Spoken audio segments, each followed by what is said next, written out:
পাবনা জেলার হৃদয়ে অবস্থিত চাটমোহর উপজেলা একটি শান্ত সবুজে ঘেরা জনপদ। এখানে প্রতিটি ভোর শুরু হয় কৃষকের নীরব পদচারণায়। মাঠে মাঠে ছড়িয়ে থাকে সোনালী ফসল, আর গায়ে গায়ে বাজে জীবনের গান। এই অঞ্চলের মূল চালিকা শক্তি কৃষি।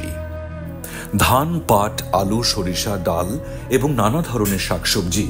চাটমোহরের মাঠগুলো যেন ফসলের উৎসব মুখর আঙিনা। বিল, নদী আর খাল দিয়ে ঘেরা এই এলাকার মাটি অত্যন্ত উর্বর। কৃষকরা বছরের পর বছর ধরে একই জমিতে একাধিক ফসল ফলিয়ে যাচ্ছেন দক্ষ হাতে। সেচ ব্যবস্থা এখানে অনেকাংশেই উন্নত হয়েছে। মোটর চালিত পাম্প, গভীর নলকূপ আর কিছু কিছু এলাকায় সোলার চালিত সেচ ব্যবস্থা কৃষিকে আরও গতিশীল করে তুলেছে।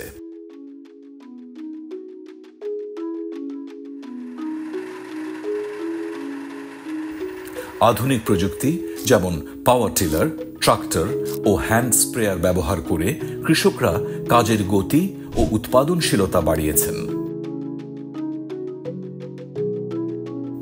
চাটমোহরের কৃষিতে শুধু পুরুষরা নয়, নারীরাও বড় ভূমিকা রাখছেন। বাড়ির আঙিনায় সবজি চাষ, হাঁস মুরগি পালন ও খামারের কাজে তাঁদের অংশগ্রহণ পরিবারকেই নয়, পুরো অর্থনীতিকেই করেছে শক্তিশালী।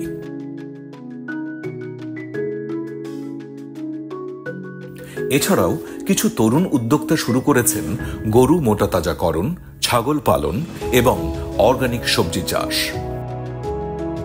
তবে চ্যালেঞ্জও আছে। বাজার ব্যবস্থার অসুবিধা, প্রাকৃতিক দুর্যোগ, সঠিক দামের অভাব কৃষকদেরকে মাঝে মাঝে পিছিয়ে দেয়। অনেকেই ফসলের ন্যায্য মূল্য না পেয়ে লোকসানের মুখে পড়েন। কিন্তু কৃষক হার মানেন না, বরং প্রতিবারই নতুন আশায় মাঠে নামেন। কৃষি নির্ভর এই অর্থনীতিকে আরও এগিয়ে নিতে সরকারের পাশাপাশি বেসরকারি সংস্থাগুলোর ভূমিকা বাড়ছে। কৃষি প্রশিক্ষণ, নতুন জাতের বীজ, কম খরচের প্রযুক্তি ও বাজার সংযোগ নিয়ে কাজ চলছে। শিক্ষিত তরুণদের মধ্যে কৃষির প্রতি আগ্রহও বাড়ছে।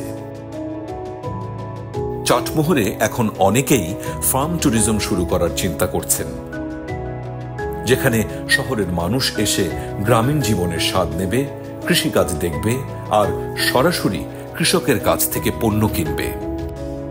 এটি যেমন কৃষকের আয় বাড়াবে, তেমনি পর্যটনের নতুন দিগন্ত খুলে দেবে।